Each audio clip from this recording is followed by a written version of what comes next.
രാമകഥാ രസവാഹിനി അധ്യായം 34. ഭരതനും ശത്രുഘ്നനും വസിഷ്ഠമുനിയുടെ സന്നിധിയിലെത്തി. നഗരത്തിലെ ഗുരുജനങ്ങളിൽ മുഖ്യൻ സ്വസ്ഥാനത്ത് നിന്ന് എഴുന്നേറ്റ് നിന്ന് പറഞ്ഞു, പ്രഭു, ഞങ്ങളും അങ്ങയോടൊപ്പം വരാം. രാമവിരഹം ഹേതുവായി അസഹ്യമായ വേദന ഞങ്ങളും അനുഭവിക്കുകയാണ്. രാമദർശനത്തിന് ഒരവസരം ലഭിച്ചു കഴിഞ്ഞാൽ പിന്നീട് ഞങ്ങളുടെ ജീവിതത്തിന് എന്ത് സംഭവിച്ചാലും അത് ഞങ്ങൾ ഗൗനിക്കുന്നേയില്ല. ഇവിടെ കൂടിയ ഓരോരുത്തർക്കു വേണ്ടിയും ഞാൻ അനുമതിക്ക് അപേക്ഷിക്കുന്നു. മറ്റുള്ളവരും ഹൃദയപൂർവ്വം ആ അഭിപ്രായത്തോട് യോജിച്ചു. നിമിഷങ്ങൾക്കുള്ളിൽ ഈ വാർത്ത മഹാനഗരത്തിന്റെ മുക്കിലും മൂലയിലും പരന്നു. പുരുഷന്മാർ, സ്ത്രീകൾ, കുട്ടികൾ, വൃദ്ധന്മാർ, യുവാക്കന്മാർ, അങ്ങനെ എല്ലാവരും പുറപ്പെടുവാൻ തയ്യാറായി. ആർക്ക് ആരെ പിന്തിരിപ്പിക്കാൻ കഴിയും? രാമദർശനത്തിനായി പോകുന്നവരെ തടയത്തക്ക ക്രൂരതയുള്ള ആരും തന്നെ അയോധ്യയിലെ വമ്പിച്ച ജനസംഖ്യയിൽ ഉണ്ടായിരുന്നില്ല. മാതാക്കളായ കൗസല്യയും സുമിത്രയും പരിചാരികമാരും വനയാത്രയ്ക്ക് ഒരുങ്ങി പുറപ്പെട്ടു. താൻ ചെയ്ത തെറ്റുകളിലും പാപങ്ങളിലും പശ്ചാത്തപിച്ചു കഴിഞ്ഞിരുന്ന കൈകേയി തന്നെയും മറ്റു രാജ്ഞിമാരോടൊപ്പം യാത്ര ചെയ്യുന്നതിന് അനുവദിക്കണമെന്ന് കൗസല്യയോട് അപേക്ഷിച്ചു. തന്നെ ക്ഷമാപണത്തിന് അനുവദിക്കണമെന്നും അയോധ്യയിലേക്ക് മടങ്ങി വരാൻ രാമനെ പ്രേരിപ്പിക്കുന്നതിനായി പരിശ്രമിക്കുന്നവരുടെ കൂട്ടത്തിൽ തന്നെയും ഉൾപ്പെടുത്തണമെന്നും അവർ അഭ്യർത്ഥിച്ചു. പരിശുദ്ധയും നിഷ്കളങ്കയുമായ കൗസല്യ മറുത്തൊന്നും പറഞ്ഞില്ല. തീർച്ചയായും തങ്ങളോടൊപ്പം യാത്ര പോകാമെന്ന വിവരം അവർ കൈകേയിയെ അറിയിച്ചു. നഗരം മുഴുവൻ വനത്തിലേക്ക് നീങ്ങുകയാണെന്ന് ഭരതൻ അറിഞ്ഞു. നഗരം കാവലിനായി കുറെ പേരെ അവിടെ നിർത്തണമെന്നും അങ്ങനെ നഗര സുരക്ഷ ഉറപ്പാക്കണമെന്നും ഭരതൻ മന്ത്രിമാർക്ക് നിർദ്ദേശം നൽകി. അങ്ങനെ കുറേ പേർക്ക് അവിടെ നിൽക്കേണ്ടി വന്നു. അതിരാവിലെ യാത്രാ സംഘത്തിൽ ചേരാൻ സൗകര്യപ്പെടുത്തക്ക വിധം രാത്രി തന്നെ ഓരോ ഗൃഹത്തിന്റെ മുന്നിലും വാഹനം തയ്യാറാക്കി നിർത്തി. യാത്ര പോകുന്ന ജനങ്ങൾക്കെല്ലാം ഭക്ഷണപാനീയങ്ങൾക്ക് വേണ്ടിയുള്ള ഏർപ്പാടുകൾ ചെയ്തു. അയോധ്യയിലെ പുരുഷന്മാരും സ്ത്രീകളും ചക്രവാക പക്ഷികളെ പോലെ തങ്ങളുടെ പ്രിയനാഥന്റെ അടുത്തേക്കുള്ള യാത്രയ്ക്കായി പ്രഭാതമാവുന്നതും കാത്തിരുന്നു. ഹർഷോന്മാദ പ്രതീക്ഷകളുടെ ഒരു രാത്രിയായിരുന്നു അത്. രാമദർശന ചിന്തകളിൽ മുഴുകി അവർ രാത്രി കഴിച്ചുകൂട്ടി. ഗജരഥ, തുരക, പാദാദികളോടുള്ള ചതുരംഗപ്പട യാത്രയ്ക്കൊരുങ്ങി നിന്നു. ശുഭദായകമായ വേദമന്ത്രങ്ങൾ അനുസ്യൂതം ജപിക്കണമെന്ന് മന്ത്രി വേദപണ്ഡിതന്മാർക്ക് നിർദ്ദേശം നൽകി. അഗ്നിയെ ആചാരപൂർവ്വം ആരാധിക്കുന്നതിന് ആവശ്യമായ എല്ലാം അവർ കൊണ്ടുപോകാൻ കരുതി വെച്ചു. ജ്യോതിഷികളുടെ ഗണിതത്തിനനുസരിച്ച് കൃത്യസമയത്ത് യാത്ര തുടങ്ങാനുള്ള ഭരത ശത്രുഘ്നന്മാരുടെ രഥവും കൗസല്യയ്ക്ക് വേണ്ടിയുള്ള പ്രത്യേക പല്ലക്കും രാജധാനിക്ക് മുമ്പായി കൊണ്ടുവരപ്പെട്ടു. ഓരോരുത്തരും അവരവർക്കുള്ള വാഹനങ്ങൾ കയറിയിരിക്കാൻ ഭരതൻ ആജ്ഞാപിച്ചു. പക്ഷേ തൻ്റെ രഥം ആരും കയറിയിരിക്കാതെ മുന്നോട്ട് നീങ്ങാൻ ആവശ്യപ്പെട്ടു. ആ രഥത്തിനൊപ്പം ഭരത ശത്രുഘ്നന്മാർ നഗ്നപാതരായി നടന്നു. ഭരതനും ശത്രുഘ്നും കുറച്ചു ദൂരമേ അങ്ങനെ നടക്കുകയുള്ളൂ എന്നാണ് ജനം വിചാരിച്ചത്. പക്ഷെ ഭരതൻ രഥത്തിൽ കയറിയിരിക്കാനുള്ള ഭാവത്തിലേ അല്ലായിരുന്നു. കൗസല്യയ്ക്ക് ഇത് സഹിക്കാനായില്ല. അവർ പറഞ്ഞു, മകനെ, നീ നഗ്നപാതനായ നടക്കുന്നത് കണ്ടിട്ട് എനിക്ക് സഹിക്കുന്നില്ല. കുറച്ചു നേരമെങ്കിൽ തേരി കയറിയിരിക്കൂ. ഭരതൻ പറഞ്ഞു, അമ്മേ, എൻ്റെ പാപങ്ങൾക്കുള്ള പരിഹാരമായിട്ട് മാത്രമാണിത്. വനാന്തരത്തിൽ രാമനും സീതയും നഗ്നപാതനായി നടക്കുമ്പോഴുണ്ടാകുന്ന വേദനയുടെ ഒരു അംശം പോലും ഞാൻ ഈ പാതയിൽ കൂടി സഞ്ചരിക്കുമ്പോൾ അനുഭവിക്കുന്നുണ്ടോ? അവർ നഗ്നപാതരായി സഞ്ചരിക്കുമ്പോൾ അവരുടെ ദാസനായ ഞാൻ തേരിൽ യാത്ര ചെയ്യുന്നത് വലിയ തെറ്റാണ്. അമ്മയുടെ ആജ്ഞ അനുസരിക്കാത്തതിൽ എന്നോട് ക്ഷമിക്കൂ. എന്നെ നടന്നു പോകാൻ അനുവദിക്കൂ. പിന്നിൽ സഞ്ചരിക്കുക എന്ന കുലഗുരു വസിഷ്ഠനും പത്നി അരുന്ധതിയും തങ്ങളുടെ വാഹനം നിർത്തി ഭരതന്റെ ഉറച്ച തീരുമാനം കേട്ടപ്പോൾ തങ്ങളുടെ രഥത്തിന്റെ സാരഥിയായിരിക്കാൻ അവർ അപേക്ഷിച്ചു. പക്ഷേ ഭരതൻ ഉറച്ചു നിന്നു. അദ്ദേഹം പറഞ്ഞു, ഞാൻ രാമന്റെ സേവകനാണ്. രാമന്റെ സാരഥിയായിരിക്കാനുള്ള അമൂല്യമായ അവസരം കിട്ടുന്നതുവരെ ഞാൻ മറ്റൊരു രഥത്തിലും സഞ്ചരിക്കുകയില്ല. മറ്റൊരു കുതിരയുടെ കടി ഞാൻ പിടിക്കുകയുമില്ല. ഇതെന്റെ വൃദ്ധമാണ്. വസിഷ്ഠൻ പിന്തിരിഞ്ഞു. രാമനോടുള്ള ഭരതന്റെ സ്നേഹവും ബഹുമാനവും കണ്ട് അദ്ദേഹം വളരെ സന്തോഷിച്ചു. ആദ്യ ദിവസം രാത്രി അവർ തമസാ നദീതീരത്തെത്തി. അടുത്ത ദിവസം ഗോമതി തടത്തിലും. തമസാ നദി ഗോഗ്രാ നദിയുടെ ഒരു പോഷക നദി കൂടിയാണ്. ഗംഗാനദിയുടെ പോഷക നദിയാണ് ഗോമതി.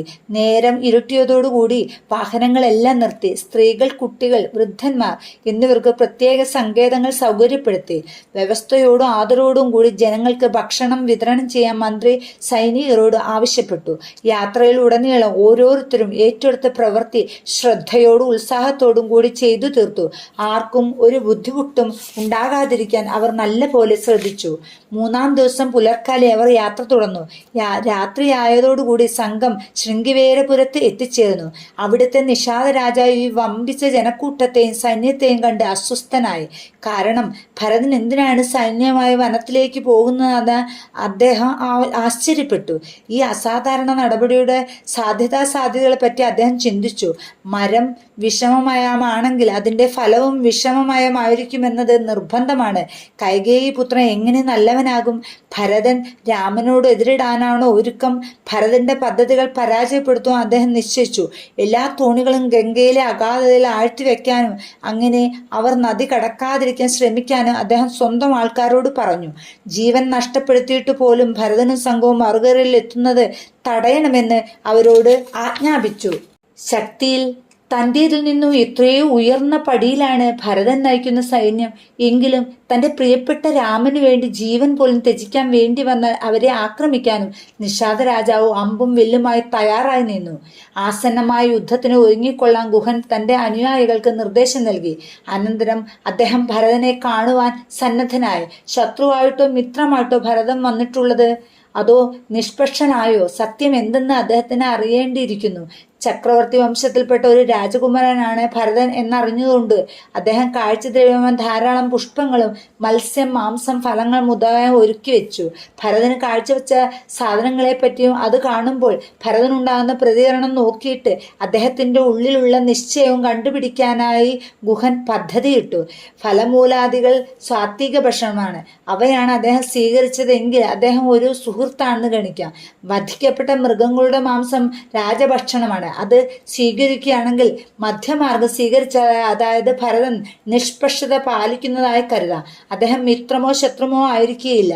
മത്സ്യം അത്യാഗ്രഹത്തോടെ സ്വീകരിക്കപ്പെടുകയാണെങ്കിൽ അത് താമസ ഭക്ഷണമായതുകൊണ്ട് ശത്രുവാണെന്ന് ഉറപ്പിക്കാം.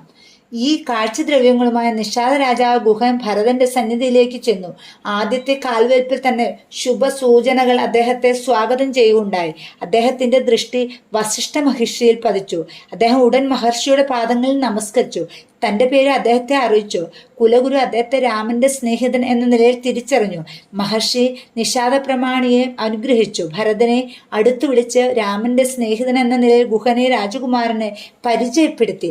രാമസഖാവാണെന്ന് ഭരതന്റെ കാതുകളിൽ പതിച്ചതോടെ അദ്ദേഹം ഗുഹനെ ആശ്ലേഷിച്ചു. അദ്ദേഹത്തിന്റെ ആരോഗ്യത്തെയും ക്ഷേമത്തെയും പറ്റി അന്വേഷിച്ചു. ഗുഹൻ രാമനെ കണ്ടുമുട്ടിയത് എങ്ങനെയാണെന്ന് വിവരിക്കാൻ ഗുഹനെ പ്രേരിപ്പിച്ചു. അതേ നദിയുടെ തടത്തിൽ ഒരു രാത്രി മുഴുവൻ രാമൻ തന്നോടൊപ്പം ചെലവഴിച്ചിട്ടുണ്ടെന്ന് പറഞ്ഞപ്പോൾ ആ രാത്രിയെ സംബന്ധിച്ച വിവരണം കേൾക്കാൻ ഭരതന് വലിയ ജിജ്ഞാസയായി. ആ വിവരണാമൃതം ആസ്വദിക്കാൻ അദ്ദേഹത്തിന് കണ്ണും കാതും വീർപ്പ് മുട്ടുകയായിരുന്നു. നിഷാദപ്രധാനന് രാമനെ പറ്റി പ്രശംസയും ആരാധനയും മാത്രമേ ഉണ്ടായിരുന്നുള്ളൂ. സീതയ്ക്കും രാമനും ലക്ഷ്മണനും വിശ്രമിക്കാനായി താൻ തന്നെ നിർമ്മിച്ചു കൊടുത്തിരുന്ന ഒരു ചെറിയ പർണശാല അദ്ദേഹം ഭരതന് കാണിച്ചു കൊടുത്തു. രാത്രിയിൽ താനും ലക്ഷ്മണനും തമ്മിൽ നടന്ന സംഭാഷണവും അദ്ദേഹം പറഞ്ഞു. ഇതെല്ലാം കേട്ടപ്പോൾ ഭരത ശത്രുഘ്നന്മാർക്ക് നിയന്ത്രിക്കാൻ കഴിഞ്ഞില്ല. കവിൾത്തടങ്ങളിൽ കൂടി കണ്ണീർ ഒഴുകി. ഹൃദയത്തിൽ നിന്ന് ഉയർന്നു വന്ന ശോകത്തിന്റെ അലകളെയും അവർക്ക് അമർത്തുവാൻ കഴിഞ്ഞില്ല. ഇതൊക്കെ കണ്ടപ്പോൾ അവർക്ക് ശരിയായ സഹോദര സ്നേഹമാണ് രാമനോടുള്ളതെന്ന് ഗുഹന് ബോധ്യമായി. അവരിൽ ശത്രുത്വത്തിന്റെ യാതൊരു ലക്ഷണവുമില്ലെന്നും വെളിപ്പെട്ടു. അവരുടെ ഭക്തിയും അർപ്പണഭാവവും ആത്മാർത്ഥവും അദ്ദേഹത്തിന്റെ ഹൃദയത്തിൽ ദൃഢമായി പതിച്ചു. സീതയുടെയും രാമന്റെയും ലക്ഷ്മണന്റെയും ഉപയോഗത്തിനായി നിർമ്മിക്കപ്പെട്ട കുടിലുകൾ ഭരതൻ സൂക്ഷ്മമായി അവലോകനം ചെയ്തു. അവ വളരെ ശ്രദ്ധയോടുകൂടി സൂക്ഷിക്കപ്പെടണമെന്നും ഒരു അപകടവും അവയ്ക്ക് സംഭവിക്കാത്ത വിധത്തിലായിരിക്കണം അതെന്നും അദ്ദേഹം ആഗ്രഹിച്ചു. കുലഗുരുവിന്റെ ആജ്ഞ അനുസരിച്ച് ഭരതൻ പുണ്യഗംഗയെ അമ്മമാരോടൊപ്പം ഉപചാര സ്നാനം നടത്തി. രാമൻ രാത്രി കഴിച്ചു കൂട്ടിയ സ്ഥലത്തേക്ക് തങ്ങളെ കൊണ്ടുപോകാനായി ഭരതൻ ഗുഹനോട് ആവശ്യപ്പെട്ടു. കാറ്റേറ്റ് ചിന്നിച്ചിതറിയ പുല്ല് കൂമ്പാരം ചൂണ്ടിക്കാണിച്ചുകൊണ്ട് ഗുഹൻ പറഞ്ഞു, സീതയും രാമനും അന്ന് രാത്രി ഈ തൃണശയ്യയിലാണ് വിശ്രമിച്ചത്. ഭരതനും ശത്രുഘ്നനും ആ പുണ്യസ്ഥലത്ത് ദണ്ഡ നമസ്കാരം ചെയ്തു. ഭരതൻ വിലപിച്ചു, കഷ്ടം, കനത്ത പതുപതുത്ത പട്ടുകിടക്കയിൽ പതിവായി ശയിച്ചിരുന്ന എൻ്റെ സ്വാമിക്ക് എങ്ങനെ ഈ പരുക്കൻ ശയ്യയിൽ ഉറങ്ങാൻ കഴിഞ്ഞു? ഹോ കഷ്ടം! പുണ്യമാതാവായ സീത എങ്ങനെ ഈ കഷ്ടപ്പാടുകളെല്ലാം സഹിച്ചു? ദുഃഖദീനനായ ഭരതന് ഏറെ സമയത്തേക്ക് അനങ്ങാൻ പോലും കഴിഞ്ഞില്ല. പിന്നെ അവിടെ നിന്ന് എഴുന്നേറ്റ് സീതയുടെയും രാമന്റെയും ലക്ഷ്മണന്റെയും പാദസ്പർശം കൊണ്ട് പരിശുദ്ധമാക്കപ്പെട്ട സ്ഥലങ്ങൾ കാണിച്ചു കൊടുക്കണമെന്ന് ഭരതൻ ഗുഹനോട് അപേക്ഷിച്ചു. ഗുഹൻ അവരെ അശോകവൃക്ഷത്തിന്റെ അടുത്ത് കൊണ്ടുപോയി. അതിന്റെ മുമ്പിലായിരുന്നു സീതാരാമലക്ഷ്മണ ഫലമൂലങ്ങൾ കഴിക്കാനായി ഇരുന്നത്. ആ വിധമുള്ള സ്ഥലങ്ങളിൽ ചുറ്റി നടന്നുകൊണ്ടിരുന്നപ്പോൾ രണ്ടു സഹോദരന്മാരും രാമസ്മരണയിൽ പ്രാണവേദന അനുഭവിച്ചു. അവരുടെ വിനയം, ബഹുമാനം, ഭക്തി എന്നിവ നിഷാദ രാജാവിന്റെ ഹൃദയത്തെ സ്പർശിച്ചു. മഹാലക്ഷ്മിയും ജനക ചക്രവർത്തിയുടെ അരുമ മകളും ദശരഥ ചക്രവർത്തിയുടെ സ്നുഷയും മഹാപരാക്രമശാലിയായ രാമചന്ദ്രന്റെ സഹധർമ്മിണിയുമായ സീത അനുഭവിക്കേണ്ടി വന്ന ക്ലേശങ്ങളെപ്പറ്റി ഓർത്തപ്പോൾ ഭരതന് ഹൃദയവേദ തടുക്കുവാൻ കഴിഞ്ഞില്ല. പവിത്രാത്മാക്കളായ സീതാരാമന്മാർ പോയതുകൊണ്ട് അയോധ്യ നിവാസികൾക്ക് അവരുടെ ജീവിതം തുടരുവാൻ കഴിയാതെയായി. അയോധ്യ വനമായി മാറിക്കഴിഞ്ഞുവെന്ന് ഭരതൻ ഗുഹനോട് പറഞ്ഞു. കാരണം അവിടെ രാമനുണ്ടായിരുന്നില്ല. തനിക്ക് അവരുടെ സങ്കടം സഹിക്കാനാവില്ലെന്ന് അദ്ദേഹം പറഞ്ഞു. രാമനുള്ളിടമാണ് അയോധ്യ. അതുകൊണ്ടാണ് താൻ അനുയായികളോടും അയോധ്യ നിവാസികളോടും കൂടി രാമന്റെ പവിത്രമായ സന്നിധിയിലേക്ക് പുറപ്പെട്ടതെന്ന് അദ്ദേഹം വിശദീകരിച്ചു. ഗുഹന് കാര്യങ്ങളുടെ സ്ഥിതി ഇപ്പോൾ സ്പഷ്ടമായി. രാമൻ നിവസിക്കുന്ന കാട്ടിലേക്ക് ചതുരംഗണി സൈന്യത്തോടു കൂടി യാത്ര ചെയ്യുന്നത് കണ്ടപ്പോൾ ആദ്യം മനസ്സിലുണ്ടായ ഊഹാപോഹങ്ങളെല്ലാം ഇപ്പോൾ ഇല്ലാതെയായി. അദ്ദേഹം ഭരതന് തൻ്റെ ഹൃദയം തുറന്നു കാണിച്ചു. തൻ്റെ മനസ്സിലുണ്ടായിരുന്ന സംശയങ്ങൾ ക്ഷമിക്കണമെന്ന് സവിനയം അപേക്ഷിച്ചു. ഇത്തരം സാഹചര്യത്തിൽ ഭയാശങ്കകൾ സാധാരണ ഉണ്ടാവാറുള്ളതാണെന്നും അദ്ദേഹം യാതൊരു തെറ്റും ചെയ്തിട്ടില്ലെന്നും ഭരതൻ പറഞ്ഞു. കാരണം താൻ ദുഷ്ടനും പരിഷ്കൃതനുമാണെന്ന് ഭരതൻ പറഞ്ഞു. രാമൻ ഇപ്പോൾ അനുഭവിക്കുന്ന ശിക്ഷയ്ക്ക് താനാണ് കാരണം എന്ന് അദ്ദേഹം പറഞ്ഞു. ആ ഒരൊറ്റ കുറ്റത്തിന് തന്നെ ഞാൻ വധ്യനാണ്. എന്നെ വധിക്കുന്ന ആൾക്ക് പാപം ബാധിക്കില്ല. ഭരതൻ ഇത്ര പരുഷമായി ഇങ്ങനെ സ്വയം കുറ്റാരോപണം ചെയ്തുകൊണ്ടിരുന്നപ്പോൾ ഗുഹൻ ഭരതന്റെ മനഃശാന്തിക്ക് വേണ്ടി പ്രാർത്ഥിക്കുകയായിരുന്നു. ഗംഗാ തീരത്തിൽ ഭരതൻ വന്നിട്ടുണ്ടെന്ന വാർത്ത നിഷാദ തലസ്ഥാനമായ ശൃംഗിവേരപുരത്തിൽ പരന്നു. വാർത്ത കേട്ട് ഗുഹന്റെ പ്രജകൾ കൂട്ടമായി രാമ സഹോദരന്മാരെ സമാദരിക്കുവാനായി വന്നു തുടങ്ങി. ആ സഹോദരന്മാരുടെ സൗന്ദര്യവും ഗാംഭീര്യവും കണ്ട അവർ സന്തുഷ്ടരായി. ഭരത ശത്രുഘ്നന്മാരെ മതിയാവോളം പുകഴ്ത്തി. അവർ ആ സഹോദരന്മാരുടെ മുമ്പിൽ സബഹുമാനം ദണ്ഡ നമസ്കാരം ചെയ്തു. അവർ സ്പഷ്ടമായി കൈകേയി രാജ്ഞിയെ നിന്ദിക്കുകയും ചെയ്തു. ഇത്രയും ക്രൂരനായതിന് വിധിയെ അവർ കുറ്റപ്പെടുത്തുകയും ചെയ്തു. കണ്ണീരോടെ അവർ രാമനെ വാഴ്ത്തി സ്തുതിച്ചു. അവർ ആബാലവൃദ്ധം രാമനെയും സീതയെയും ലക്ഷ്മണനെയും തിരിച്ചു കൊണ്ടുവരണമെന്ന് ഭരത ശത്രുഘ്നന്മാരോട് അപേക്ഷിച്ചു. രാമവിരഹം മൂലം ജനങ്ങൾക്കുണ്ടായ മനോവേദന കണ്ട് ഭരതന് മിണ്ടാനായില്ല. അദ്ദേഹത്തിന്റെ കവിളിലൂടെ കണ്ണുനീർ ഒഴുകി. ഭരതൻ പറഞ്ഞു, രാമനോട് അപേക്ഷിക്കുക മാത്രമേ എനിക്ക് ചെയ്യാനാവൂ. ആ അപേക്ഷയ്ക്കും എന്ത് സംഭവിക്കുന്നു എന്നത് രാമന്റെ അനുഗ്രഹത്തെ ആശ്രയിച്ചിരിക്കും. എന്നോടൊന്നിച്ച് പ്രാർത്ഥിക്കൂ. രാമദേവൻ അയോധ്യയിലേക്ക് മടങ്ങണമെന്ന് ഹൃദയത്തിന്റെ അഗാധ തലത്തിൽ നിന്ന് അപേക്ഷിക്കൂ. നമ്മുടെ പ്രാണവേദനയിൽ അവിടുത്തെ ഹൃദയം തീർച്ചയായും ഉരുകും. നമുക്കതേ ചെയ്യാനാവും. എൻ്റെ പ്രാർത്ഥന സഫലമാകാൻ നിങ്ങളുടെ പ്രാർത്ഥന സഹായിക്കട്ടെ. രാമൻ ലോകരക്ഷയ്ക്ക് വന്നയാളാണ്. അവിടുന്ന് ജനങ്ങളുടെ പ്രാർത്ഥന തള്ളിക്കളയുകയില്ല. നിഷാദന്മാരുടെയും മറ്റുള്ളവരുടെ ആവശ്യങ്ങൾക്കും അർഹതയ്ക്കും അനുഗുണമായ രീതിയിൽ ഭരതൻ അവരെ ആശ്വസിപ്പിക്കുകയും മനസ്വാത്യം ഉണ്ടാക്കുകയും ചെയ്തു. സമയം നീങ്ങി. അവിടെയെല്ലാം അന്ധകാരം പരന്നു കഴിഞ്ഞു. ഭരതൻ നിഷാദ രാജാവിനോട് അദ്ദേഹത്തിന്റെ പ്രജകളെ സ്വന്തം വീടുകളിലേക്ക് മടങ്ങിപ്പോവാൻ അനുവദിക്കണമെന്ന് ആവശ്യപ്പെട്ടു. അനന്തരം ഗുഹൻ കാഴ്ചവെച്ച ഫലങ്ങൾ ഭക്ഷിച്ചു. അവർ രാത്രി മുഴുവൻ രാമനെപ്പറ്റിയും രാമപ്രഭാവത്തെപ്പറ്റിയും സംസാരിച്ചുകൊണ്ട് കഴിച്ചുകൂട്ടി. പ്രഭാതം പൊട്ടിവിരിഞ്ഞു. ഭരതൻ മന്ത്രിയോട് ജനക്കൂട്ടത്തെ ഉണർത്തുവാൻ പറഞ്ഞു. അദ്ദേഹം അനുജനോടും കൂടി പുണ്യഗംഗയിൽ സ്നാനം ചെയ്തു. അമ്മമാരും കുളിച്ചു വന്നു. എല്ലാവരും യാത്ര തുടരാൻ തയ്യാറായി. നിഷാദവർഗത്തലവനായ ഗുഹൻ ആവശ്യമുള്ളത്ര തോണികൾ വരുത്തി. ജനക്കൂട്ടം, രഥങ്ങൾ, കുതിരകൾ, സൈന്യത്തിലെ മറ്റു ഘടകങ്ങൾ ഇവയെ എല്ലാം അക്കരെ കടത്തവും മതിയായ തോണികൾ ഉണ്ടായിരുന്നു. അവരെല്ലാം തോണിക്കാർ താമസം വിനാ നദി കടത്തിവിട്ടു. എല്ലാവരും അക്കരെ എത്തിയെന്ന് ഉറപ്പ് വരുത്തിയ ശേഷം ഗുഹൻ ഭരതന് വഴി കാണിച്ചുകൊണ്ട് വനത്തിലൂടെ മുന്നോട്ട് നീങ്ങി. ബ്രാഹ്മണരും കുലഗുരു വസിഷ്ഠനും ഒന്നിച്ചു നടന്നു. അയോധ്യ നഗരിയിലെ പൗരന്മാർ വലിയ ജനക്കൂട്ടമായിട്ട് തന്നെ മുന്നോട്ട് നീങ്ങി. സൈന്യം പിന്നാലെ സഞ്ചരിച്ചു. ഇങ്ങനെ യാത്ര ചെയ്തുകൊണ്ട് ഭരതൻ ഗംഗയുടെയും യമുനയുടെ സംഗമ സ്ഥലത്തെത്തി. മധ്യാഹ്നത്തിലാണ് അവർ പ്രയാഗയിൽ എത്തിയത്. നാളിതുവരെ ഭരതൻ ഇത്ര ദൂരം നടന്നു പോയിട്ടില്ല. അതിന്റെ ഫലമായി അദ്ദേഹത്തിന്റെ ഉള്ളംകാൽ വ്രണപ്പെട്ടു. വല്ലാത്ത പുകച്ചിലും അനുഭവപ്പെട്ടു. എന്നിട്ടും പണിപ്പെട്ടുകൊണ്ട് അദ്ദേഹം നടന്നു. കാരണം താൻ അനുഭവിക്കുന്ന വേദന തൻ്റെ അമ്മ രാമനിൽ ഏൽപ്പിച്ച വേദനയ്ക്ക് പകരമായിട്ടുള്ളതാണെന്ന് അദ്ദേഹത്തിന് തോന്നി. രാമൻ അനുഭവിക്കുന്ന വേദനയെക്കുറിച്ച് മാത്രമേ അദ്ദേഹത്തിന് ഇപ്പോൾ ബോധം ഉണ്ടായിരുന്നുള്ളൂ. അതുകൊണ്ട് ഭരതൻ സ്വന്തം വേദന അവഗണിച്ചു. പ്രയാഗ ത്രിവേണി എന്നും അറിയപ്പെടുന്നു. കാരണം ആ പരിപാവനമായ സ്ഥലത്ത് സരസ്വതി നദി മറ്റു 2 നദികളോട് ഒത്തുചേർന്നിരുന്നു. അങ്ങനെ അതിന്റെ പരിശുദ്ധി 3 ഇരട്ടി ആവുന്നു. വിധിപ്രകാരമുള്ള കർമ്മങ്ങളെല്ലാം ചെയ്ത് അവർ പ്രസിദ്ധമായ ത്രിവേണിയിൽ സ്നാനം ചെയ്തു. യതികൾ, തപസ്വികൾ, ബ്രഹ്മചാരികൾ, മഹർഷിമാർ, സന്യാസിമാർ എന്നിങ്ങനെ പ്രയാഗത്തിലുള്ളവരെല്ലാം ഭരതനെ കണ്ണിറയെ കാണുവാൻ അവസരം കിട്ടിയതിൽ സന്തുഷ്ടരായി. അവർ തമ്മിൽ പറഞ്ഞു, ഇദ്ദേഹം രാമനെ പോലെ ദിവ്യപരിവേഷം ചുറ്റും വിതറുന്നു.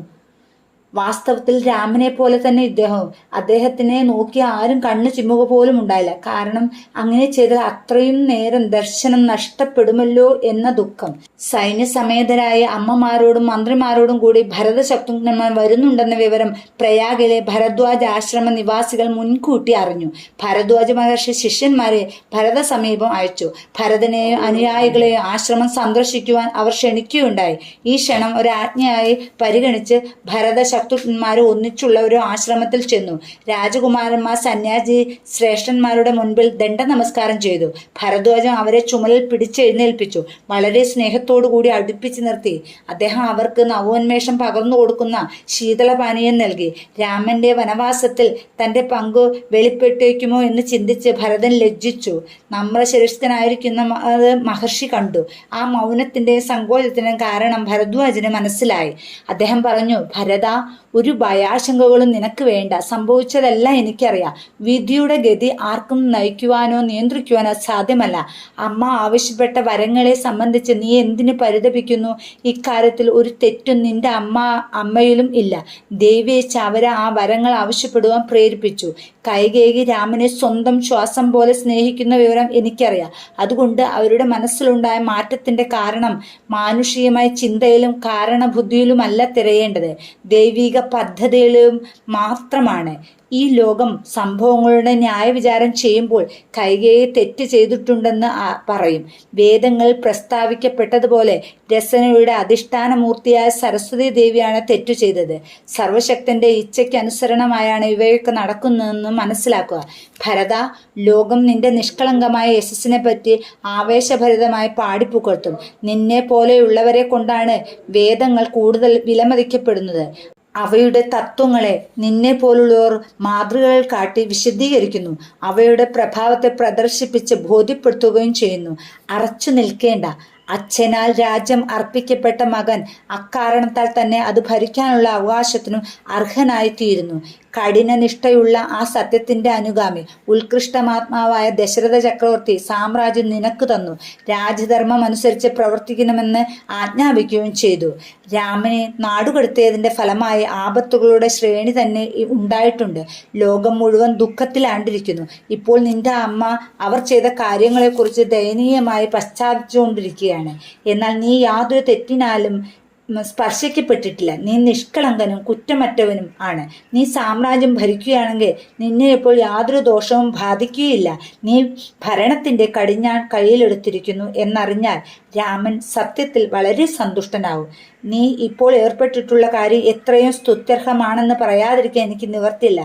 നിന്റെ ആവശ്യവും ഏറ്റവും ശ്ലാഘ്യം തന്നെ. കാരണം രാമന്റെ പാതാരവിന്ദത്തിലുള്ള ഭക്തിയാണ് എല്ലാ ക്ഷേമത്തിന്റെയും പുരോഗതിയുടെയും ഉറവിടമെന്നത് തന്നെ. ഭരത, നിന്നെ പോലെ ഇത്രയും സദ്ഗുണസമ്പന്നനും ഭാഗ്യവാനുമായ മറ്റൊരാളില്ലെന്ന് എനിക്ക് ധൈര്യപൂർവ്വം പ്രഖ്യാപിക്കാൻ കഴിയും. രാമന്റെ ഏറ്റവും പ്രിയങ്കരനായ അവരജനായിരിക്കാനുള്ള നിന്റെ അർഹത നീ തെളിയിച്ചിരിക്കുന്നു. രാമൻ വനയാത്രയ്ക്കിടയിൽ ഞങ്ങളുടെ ഈ ആശ്രമം സന്ദർശിച്ചു. ഇവിടെ പരിശുദ്ധമാക്കി.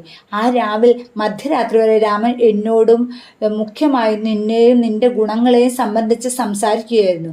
അവർ എന്നോടൊപ്പം പുണ്യസ്നാനത്തിനായി പ്രയായിൽ വന്നു. സ്നാനത്തിൽ ഏർപ്പെട്ടിരിക്കുമ്പോഴും രാമദേവൻ നിന്നെപ്പറ്റി സ്മരിച്ചിരുന്നു. അയോധ്യ വിട്ട ദിവസം നിന്നെയും ശത്രുഘ്നെയും കാണാൻ കഴിഞ്ഞിട്ടില്ലെന്നതിൽ രാമൻ വളരെ ദുഃഖിച്ചിരുന്നു. രാമന് നിന്നോടുള്ള സ്നേഹം അളക്കാൻ എനിക്ക് സാധ്യമല്ല. മാത്രമല്ല, തന്നെ അഭയം പ്രാപിച്ചിട്ടുള്ളവരുടെ ദുഃഖം ലഘൂകരിക്കുന്നതിനും ശമിപ്പിക്കുന്നതിനും രാമൻ ദൃഢനിശ്ചയം ചെയ്തിട്ടുണ്ട്. ഈ വിശ്വം മുഴുവൻ രാമന്റെ കുടുംബമാണ്. എല്ലാവരും അവിടുത്തെ ബന്ധുക്കളും. നീ രാമന്റെ മനുഷ്യരൂപത്തിലുള്ള പ്രേമമാണെന്ന് ഞാൻ വിശ്വസിക്കുന്നു. നിന്റെ പേരിൽ ഉണ്ടെന്ന് നീ വിശ്വസിക്കുന്ന കളങ്കം എനിക്ക് ഒരു പാഠവും ഉദാഹരണവും പ്രചോദനവുമാണ്. ഭരത, നീ ദുഃഖഭാരം കൊണ്ട് താണുപോകരുത്. നീ ചിന്താമണി കൈവശമുള്ളവനാണ്. അപ്പോൾ എന്തുകൊണ്ട് സ്വയം പാപിയാണെന്ന് വിലപിക്കുന്നു? അത് ശരിയല്ല. സീതയുടെയും രാമന്റെയും ലക്ഷ്മണന്റെയും ദർശനം തീർച്ചയായും എല്ലാ ആധ്യാത്മിക പ്രയത്നങ്ങളും ലക്ഷ്യമാക്കുന്ന ഒന്നാണ്. എനിക്ക് ആ ഭാഗ്യം ലഭിച്ചു. കാരണം എനിക്ക് ആ ദർശനത്തിന്റെ ആനന്ദം അനുഭവിക്കാൻ കഴിഞ്ഞത് തന്നെ. എനിക്ക് അവരുമായി സംസാരിക്കാൻ സാധിച്ചു. ഞാൻ അവരുടെ സന്നിധിയിലായിരുന്നു. എനിക്ക് അവരെ സ്പർശിക്കാൻ കഴിഞ്ഞു. അവരുടെ ആതിഥേയനാവാനുള്ള അവകാശവും ആനന്ദവും എനിക്ക് ലഭിച്ചിരുന്നു. ഒരുപക്ഷെ എന്നെ കാത്തുകൊണ്ട് സുഹൃതത്തിന്റെ സ്വല്പം അംശം ഉണ്ടായിരുന്നിരിക്കുന്നു.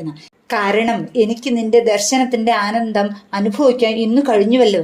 എൻ്റെ ഹൃദയത്തിൽ ഹർഷോന്മാദം നിറഞ്ഞിരിക്കുന്നു. ഞാൻ യഥാർത്ഥമായും അനുഗ്രഹീതനാണ്. കാട്ടിൽ ജീവിക്കുന്ന തപസ്സികളായ ഞങ്ങളുടെ അഭിലാഷങ്ങൾ നിറവേറ്റാനും ഞങ്ങളുടെ പുണ്യം വർദ്ധിപ്പിക്കാനും ആയിരിക്കണം രാമൻ വനത്തിലേക്ക് നാടുകടത്തപ്പെട്ടത്. ഞങ്ങൾ തീർച്ചയായും അനുഗ്രഹീതർ തന്നെയാണ്. ഈ രീതിയിൽ ഭരദ്വാജ മഹർഷി രാമന്റെ നാനാവിധ ഗുണങ്ങളും വൈശിഷ്ട്യങ്ങളും പുകഴ്ത്തി. ആരാധ്യനായ ആ തപസ്വിയുടെ കണ്ണിൽ നിന്ന് ആനന്ദാശ്രുക്കൾ നിറഞ്ഞ് കവിൾത്തടത്തിൽ കൂടി ഒഴുകി. ഭരതനും ശത്രുഘ്നും തങ്ങൾ രാമന്റെ സഹോദരന്മാരായിരിക്കുന്നതിൽ ഭാഗ്യവാന്മാരാണെന്ന് ബോധ്യപ്പെട്ടു. ആ പ്രേമമൂർത്തിയുടെ മുമ്പിൽ നിന്ന് തങ്ങൾ നാടുകടത്തപ്പെട്ടിരിക്കുകയാണെന്ന് ചിന്തിച്ചപ്പോൾ പെട്ടെന്ന് ദുഃഖമായി. അവർ വീണ്ടും അവാച്യമായ ദുഃഖത്തിലും അസഹ്യമായ പ്രാണവേദനയിലും മ്ലാനതയിലും വീഴ്ത്തപ്പെട്ടു. തീവ്രവേദന അടഞ്ഞുപോയ ശബ്ദത്തിൽ മഹർഷിയെ നമസ്കരിച്ച് എഴുന്നേറ്റുകൊണ്ട് ഭരതൻ പറഞ്ഞു, ഗുരു, അങ്ങ് ഭൂതവും ഭാവിയും വർത്തമാനവും അറിയുന്ന ആളാണ്. അങ്ങ് സത്യമാണ് പറഞ്ഞത്. അങ്ങ് പരമസത്യം മനസ്സിലാക്കിയ ആളാണല്ലോ. സാമർത്ഥ്യത്തിലും ശക്തിയിലും രാമൻ അജയ്യനാണ്. മനുഷ്യരുടെ മാനസിക വ്യാപാരങ്ങളെല്ലാം രാമൻ അറിയും എന്നതാണ് അവരുടെ മനസ്സിനെ ഇപ്പോൾ മതിക്കുന്നതെന്നും അദ്ദേഹത്തിന് അറിയാം. അമ്മ ചെയ്ത തെറ്റിനെ പറ്റി എനിക്കിപ്പോൾ ഒരു ദുഃഖവുമില്ല. ആ ദുരന്ത സംഭവങ്ങളുടെ പേരിൽ ജനങ്ങൾ എന്നെ കുറ്റം പറയുമെന്ന ഭയവും എനിക്കില്ല. ഞാൻ സ്വർഗപ്രാപ്തിക്ക് അനർഹനാണെന്ന് അറിഞ്ഞാൽ പോലും എനിക്ക് യാതൊരു നിരാശയുമില്ല. എൻ്റെ പിതാവ് വലിയ പ്രശസ്തി നേടിയിട്ടുണ്ട്. അന്തരിച്ചെങ്കിൽ അദ്ദേഹത്തിൻ്റെ കീർത്തി ലോകം മുഴുവൻ വ്യാപിച്ചിരിക്കുന്നു. അദ്ദേഹത്തിൻ്റെ പ്രിയപുത്രൻ രാമൻ ലക്ഷ്മണനോടുകൂടി തൻ്റെ സന്നിധിയിൽ നിന്നും പോയപ്പോൾ ആ ക്ഷണത്തിൽ തന്നെ അദ്ദേഹം അന്ത്യശ്വാസം വലിച്ചു. ആ ദുരന്ത സംഭവത്തിൻ്റെ അശനിപാതം അതിജീവിക്കുവാൻ അദ്ദേഹത്തിന് കഴിഞ്ഞില്ല. അതുകൊണ്ട് അദ്ദേഹത്തെപ്പറ്റി ഇനി ഉത്കണ്ഠപ്പെടേണ്ടതില്ല. എന്നാൽ സീതയും രാമനും ലക്ഷ്മണനും നഗ്നപാതരായി സഞ്ചരിക്കുകയാണ്. താപസവേഷത്തിൽ അവർ കുശപ്പുല്ലുകൊണ്ടുള്ള ആസനത്തിൽ ഇരിക്കുന്നു. പർണശാലയിൽ താമസിക്കുന്നു. വെയിലിൽ അവർ ഉണങ്ങുന്നു. മഴയിൽ അവർ കുതിരുന്നു. തണുപ്പിൽ വിറകൊള്ളുന്നു. അതിൻ്റെ തീവ്രത അനുഭവിക്കുകയും ചെയ്യുന്നു. അവർ വനാന്തരത്തിൽ അനന്ത ദുരിതങ്ങൾ അനുഭവിക്കുകയാണ്. അല്ലേ? പറയൂ, ഞാനല്ലേ ഈ കഷ്ടപ്പാടുകൾക്കെല്ലാം കാരണക്കാരൻ? രാവും പകലും എന്നെ കരണ്ടു തിന്നുന്ന ദുഃഖം ഇതാണ്. ഭക്ഷണം എൻ്റെ വയറ്റിൽ കടക്കാൻ കൂട്ടാക്കുന്നില്ല. ഉറക്കം എൻ്റെ കൺപോളകളെ അടയ്ക്കാനും സമ്മതിക്കുന്നില്ല. അമ്മയുടെ മനസ്സിൻ്റെ കഠിനത എൻ്റെ ഹൃദയത്തിൽ തറച്ചിട്ടുള്ള കഠാരിയായി തീർന്നിരിക്കുന്നു. എന്നെ സിംഹാസനത്തിൽ വാഴിക്കുന്നതിന് അവർ ആസൂത്രണം ചെയ്ത തന്ത്രം എന്നെ നശിപ്പിക്കുന്നതിനുള്ള കെണിയായി. എന്തു ചെയ്തിട്ടും എന്നെ കരണ്ടു തിന്നുന്ന ആ പ്രാണവേദന ശമിപ്പിക്കാൻ കഴിയുന്നില്ല. അത് അവസാനിക്കുക രാമൻ അയോധ്യയിലേക്ക് മടങ്ങുന്ന ദിവസം മാത്രമായിരിക്കും. ഈ വേദനയെ ഇല്ലാതാക്കാൻ മറ്റു യാതൊരു മരുന്നുമില്ല. അവിടെ കൂടിയിരുന്ന സന്യാസിമാർ രാജകുമാരന്റെ ഈ വാക്കുകൾ കേട്ട് വളരെ സന്തോഷിച്ചു. ഭരതനോട് പറഞ്ഞു, മകനെ, നീ ഇനി ദുഃഖിക്കരുത്. രാമന്റെ പാതാരവിന്ദങ്ങളിൽ നിന്റെ ദൃഷ്ടികൾ പതിയുന്നതോടുകൂടി നിന്റെ ദുഃഖഭാരം ഉരുകി അപ്രത്യക്ഷമാകും. അവിടുത്തെ തപസ്വികളും അദ്ദേഹത്തെ പലവിധം ആശ്വസിപ്പിക്കുകയും സന്തോഷിപ്പിക്കുകയും ശ്രമിക്കുകയും ചെയ്തു.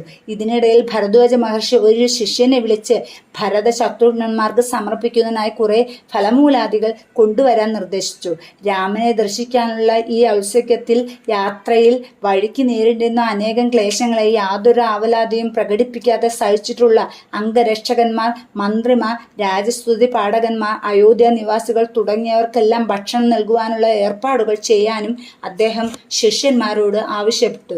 മഹർഷിയുടെ ആജ്ഞ സാദരം സ്വീകരിച്ചുകൊണ്ട് ശിഷ്യന്മാർ വിളംബം വിന അവിടെ അതിഥിയായി വന്ന എല്ലാവർക്കും ധാരാളം ഭക്ഷണ വിഭവങ്ങൾ നൽകി. രാജകുമാരന്മാരായ ഭരത ശത്രുഘ്നന്മാർക്കും അവരുടെ കുടുംബങ്ങൾക്കും മന്ത്രിമാർക്കും കൊട്ടാര ഉദ്യോഗസ്ഥന്മാർക്കും പണ്ഡിതന്മാർക്കും ബ്രാഹ്മണർക്കും വലിയൊരു ഉത്സവത്തിന്റെ രീതിയിലാണ് ഔദാര്യപൂർവ്വം എല്ലാം സൗകര്യപ്പെടുത്തിയത്. തപസ്വികളുടെ അസാധാരണമായ ഇച്ഛാശക്തി കൊണ്ട് തന്നെ എല്ലാ വസ്തുക്കളും ധാരാളമായി എത്തിച്ചേർന്നു. ഭരതൻ അത്ഭുതപ്പെട്ടു. ആ 2 സഹോദരന്മാർ മാത്രമല്ല, അയോധ്യയിൽ നിന്ന് എത്തിച്ചേർന്നിരുന്ന മുഴുവൻ ആളുകളും തന്നെ ഈ ആഡംബരവും അതിസമൃദ്ധിയും കേവലം നിസ്സാരമായിട്ടാണ് എടുത്തു പറയേണ്ടതാണ്. അവർ ഒട്ടും തന്നെ അതിൽ ആകർഷകരായിരുന്നില്ല. പരിമള വസ്തുക്കൾ, സുരഭില പുഷ്പചെണ്ടുകൾ, രസം കിനിയുന്ന ഫലങ്ങൾ, ആകർഷകവും സ്വാദിഷ്ടവുമായ ആഹാരങ്ങൾ എല്ലാം അവർക്ക് ആദരപ്രയുക്തമായ ഒരു ദയയാണ് ജനിപ്പിച്ചത്. ഭരതനും ശത്രുഘ്നനും വേണ്ടി പ്രത്യേകമായി സൗകര്യപ്പെടുത്തിയ വെട്ടിത്തിളങ്ങുന്ന 2 ഇരിപ്പിടങ്ങളുടെ ഭംഗി തന്നെ വർണ്ണനാതീതമായിരുന്നു. എല്ലാം തയ്യാറായതിനു ശേഷം മഹർഷി പ്രത്യേകമായി നിർമ്മിക്കപ്പെട്ട ഹാളിലേക്ക് വിരുന്നിൽ പങ്കെടുക്കുന്നതിനായി ഓരോരുത്തരെയും ക്ഷണിച്ചു. അവർ സൗന്ദര്യത്തിന്റെ ആ അത്ഭുതശാലയിലേക്ക് പ്രവേശിച്ചു. കുലഗുരുവും പത്നിയും അവർക്ക് പ്രത്യേകമായി ഏർപ്പെടുത്തിയ ഇരിപ്പിടങ്ങളിലേക്ക് ആനയിക്കപ്പെട്ടു. 4 ഭാഗത്തും മറയുള്ള ഈ ബഹുമതി ചിഹ്നങ്ങളാൽ അലങ്കൃതമായ ഒരു പ്രത്യേക ഭാഗത്തേക്ക് രാജ്ഞിമാർ പ്രവേശിച്ചു. ശോകഭാരനമ്രകളായ അവർ മഹർഷിയുടെ ആജ്ഞ അനുസരിച്ചു. ഈ ഘട്ടത്തിൽ മഹർഷിയുടെ പ്രസന്നവദനരായ ശിഷ്യന്മാർ സഹോദരന്മാരെ ഭരത ശത്രുഘ്നന്മാരെ ആശ്രമത്തിലെ നടപടിക്രമങ്ങൾക്കനുസരിച്ച് അർഹമായ എല്ലാ ബഹുമതികളോടും കൂടി ഉള്ളിലേക്ക് ആനയിച്ചു. വെഞ്ചാമരം വേശ്യയും വേദമന്ത്രങ്ങൾ ഉച്ചരിച്ചും കൊണ്ട് നടവഴിയുടെ ഇരുവശത്തും യുവ തപസ്വികൾ നിന്നു. വിശേഷപ്പെട്ട ആസനങ്ങളെ ആ സഹോദരന്മാർ സമീപിച്ചു. പക്ഷേ അടുത്തു വന്ന ഉടനെ ആദരസൂചകമായ തല താഴ്ത്തി സിംഹാസനത്തിന് മുമ്പിൽ നിലത്ത് നമസ്കരിച്ചു. അവർ ശിഷ്യരിൽ നിന്ന് വെഞ്ചാമരം വാങ്ങി സിംഹാസനങ്ങളുടെ ഇരുവശത്തു നിന്ന് ഭക്തി ആദരങ്ങളോടെ വീശാൻ തുടങ്ങി. അവർ ആ ആസനങ്ങൾ ഉപവിഷ്ടരാകുന്നതിന് പകരം അവയെ ആരാധിക്കുകയാണ് ചെയ്തത്. അവിടെ സന്നിഹിതരായവരെല്ലാം ശൂന്യമായ സിംഹാസനങ്ങളുടെ നേരെ പ്രദർശിപ്പിച്ച ഭക്തി പ്രകടനമാകുന്ന ഈ ഭാവം കണ്ട് അത്ഭുതപ്പെട്ടു. സിംഹാസനത്തിൽ ഇരിക്കാനായി മഹർഷി ക്ഷണിച്ചപ്പോൾ ഭരതനും ശത്രുഘ്നും അദ്ദേഹത്തിന്റെ പാദങ്ങളിൽ നമസ്കരിച്ച് ഇങ്ങനെ അപേക്ഷിച്ചു: ഗുരു, ഈ സിംഹാസനങ്ങൾ രാമനും സീതയ്ക്കും ഉള്ളതാണ്. ഞങ്ങൾക്ക് അവയുടെ മേൽ യാതൊരു അവകാശവുമില്ല. ഈ പവിത്രമായ ആശ്രമത്തിൽ അവർക്ക് 2 പേർക്കും ലക്ഷ്മി ദേവിക്കും നാരായണനും മാത്രമേ സിംഹാസനത്തിൽ ഇരിക്കാൻ അവകാശമുള്ളൂ. ഞങ്ങൾ അവരുടെ സേവകരാണ്. അപ്രകാരം സേവിക്കുന്നത് ഞങ്ങളെ അനുവദിച്ചാലും. ഇത് കേട്ട് അവിടെ ഉണ്ടായിരുന്ന തപസ്വികളും മറ്റുള്ളവരും ആനന്ദപൂർവമായ അഭിനന്ദനത്തോടു കൂടി രോമാഞ്ചം കൊണ്ടു. രാമനോട് ആ സഹോദരന്മാർക്കുള്ള ഭക്തിയുടെ അഗാധതയെപ്പറ്റി അവർ പരസ്പരം പുകഴ്ത്തി പറഞ്ഞു. അവർ ആനന്ദബാഷ്പം പൊഴിച്ചു. അവരുടെ വിശ്വാസവും അതിൻ്റെ ദാർഢ്യവും കണ്ട് സന്യാസിമാർ അത്ഭുത സ്തബ്ധരായി. സിംഹാസനങ്ങളിൽ സീതയുടെയും രാമന്റെയും മനോഹരമായ രൂപങ്ങൾ ഇരിക്കുന്നു എന്നവർ മനസ്സിൽ കണ്ടുകൊണ്ട് കൊണ്ടുവരപ്പെട്ട വിഭവസമൃദ്ധമായ ഭക്ഷണം ഭരതശത്രുഘ്നന്മാർ ആദ്യം സീതാരാമന്മാർക്കായി സമർപ്പിച്ചു. അതിനുശേഷം നിവേദിക്കപ്പെട്ട ആ ഭക്ഷ്യവസ്തുക്കളിൽ നിന്ന് ചെറുകഷ്ണങ്ങൾ എടുത്ത് അവ കൺപുരികങ്ങളിൽ തൊടുവിച്ച് ഈശ്വരാനുഗ്രഹത്തിന്റെ ബാഹ്യവും ദത്തവുമായ ചിഹ്നം എന്ന നിലയിൽ അവർ കഴിച്ചു. രാമനിൽ നിന്ന് വേർപെട്ടത് മൂലമുള്ള കഠിന ദുഃഖത്താൽ യാതൊരു ഭക്ഷണവും കഴിക്കാൻ സാധിക്കാത്തതുകൊണ്ട് ഭരദ്വാജ ഋഷിയോട് അയോധ്യയിലെ ഗുരുജനങ്ങൾ, മന്ത്രിമാർ, അംഗരക്ഷകർ, പൗരന്മാർ എന്നിവരെല്ലാം ക്ഷമായാചനം ചെയ്തു. അവർക്കൊന്നും കഴിക്കാൻ കഴിഞ്ഞില്ല. കാരണം രാമദർശനം മാത്രമേ അവർക്ക് തൃപ്തി നൽകുകയുള്ളൂ എന്ന് അവർക്ക് മനസ്സിലായി. അതായിരുന്നു അവർ കൊതിച്ചിരുന്ന അമൃത ഭക്ഷണം. മഹർഷിയുടെ ഔദാര്യത്തിന്റെ തോതിന്റെ ഉയർച്ച പോലെ അത്രയും അഗാധമായ അവർ ആണ്ടുപോയിട്ടുള്ള മ്ലാനത, ഭക്ഷണത്തെപ്പറ്റി ചിന്തിക്കാൻ പോലും കഴിയാത്ത വിധം രാമദർശനത്തിന് ഉത്കണ്ഠാകുലരായ തങ്ങൾ എന്ന് അവർ പറഞ്ഞു. തങ്ങളെ നിർബന്ധിക്കരുത് എന്ന വിട്ടേക്കണമെന്ന അവരുടെ ആവശ്യത്തിന് അവസാനം മഹർഷി വഴങ്ങി. പ്രഭാതത്തിന്റെ ആദ്യ ലക്ഷണം കണ്ടതോടുകൂടി അത്രയും പുലർച്ചെ തന്നെ എല്ലാവരും വനത്തിലൂടെ യാത്ര ചെയ്യുന്നതിനായി തയ്യാറായി. ആശ്രമം വിട്ടു പോകുന്നതിന് മുമ്പ് അവർ മഹർഷിയെ നമസ്കരിക്കുകയും അദ്ദേഹത്തിന്റെ അനുഗ്രഹവും അനുജ്ഞയും വാങ്ങുകയും ചെയ്തു. വഴി കാണിച്ചുകൊണ്ട് മുമ്പിൽ നടക്കുന്ന ഭൃത്യന്മാർക്ക് പിറകെ പല്ലക്കുകളും രഥങ്ങളും വേഗത്തിൽ നീങ്ങി. നിഷാദപ്രധാനായ ഗുഹന്റെ ചുമലിൽ കൈവച്ചുകൊണ്ട് ഭരതൻ പിന്നിൽ നടന്നു. ഭാതൃസ്നേഹത്തിൻ്റെയും ഭക്തിയുടെയും മൂർത്തീകരണമായി ഭരതൻ കാണപ്പെട്ടു. മുള്ളും കല്ലും കൊള്ളാതിരിക്കാൻ അദ്ദേഹം പാദരക്ഷ ധരിച്ചിരുന്നു. ചുട്ടുകരിക്കുന്ന വെയിലിൽ നിന്നുമുള്ള രക്ഷയ്ക്കായി കുടയും പിടിച്ചിരുന്നില്ല. കുട പിടിച്ചു കൊടുക്കാൻ ആരെയും സമ്മതിച്ചിരുന്നില്ല. പാദരക്ഷ കൊണ്ടുവരുന്നതിന് ആരെയും അനുവദിച്ചിരുന്നുമില്ല. പക്ഷേ ഭൂമിക്ക് അദ്ദേഹത്തിൽ ദയ തോന്നി പോകുന്ന വഴി പ്രതലം മൃദുവും സുഖപ്രദവുമാക്കി കൊടുത്തു. യാത്രയിലുടനീളം മാരുതം മന്ദവും ശീതളവുമായി വീശിക്കൊടുത്ത് അദ്ദേഹത്തിന് സുഖം അരുളി. സൂര്യൻ തൻ്റെയും അവരുടെ മധ്യേ മേഘം കൊണ്ട് മറച്ചു പിടിച്ചു. അങ്ങനെ വെയിലിൻ്റെ തീഷ്ണത കുറച്ചു. സായാഹ്നമായപ്പോൾ അവർ യമുനാ തീരത്തെത്തി. രാത്രിയിൽ മുഴുവൻ സമയം എണ്ണമറ്റ തോണികൾ കരയ്ക്ക് അടുപ്പിക്കപ്പെടുന്നത് കാണാമായിരുന്നു. അതുകൊണ്ട് പ്രഭാതമായപ്പോൾ അവർക്കെല്ലാവർക്കും ഒന്നിച്ച് നദി കടക്കാൻ സാധിച്ചു. അനന്തരം നദിയിൽ സ്നാനം ചെയ്ത് ആദരസമന്വിതം പുണ്യനദിയെ നമസ്കരിച്ച ശേഷം അവർ യാത്ര തുടർന്നു. അവിടുന്ന് അങ്ങോട്ട് ഭരത ശത്രുഘ്നന്മാർ പരിവ്രാജക വേഷത്തിലായിരുന്നു. അവരോടൊപ്പം സഖാക്കൾ, മന്ത്രിമാർ, അംഗരക്ഷകന്മാർ തുടങ്ങിയവർ ഹൃദയത്തിൽ സീതാരാമന്മാരുടെ രൂപം വഹിച്ചുകൊണ്ട് നടന്നു.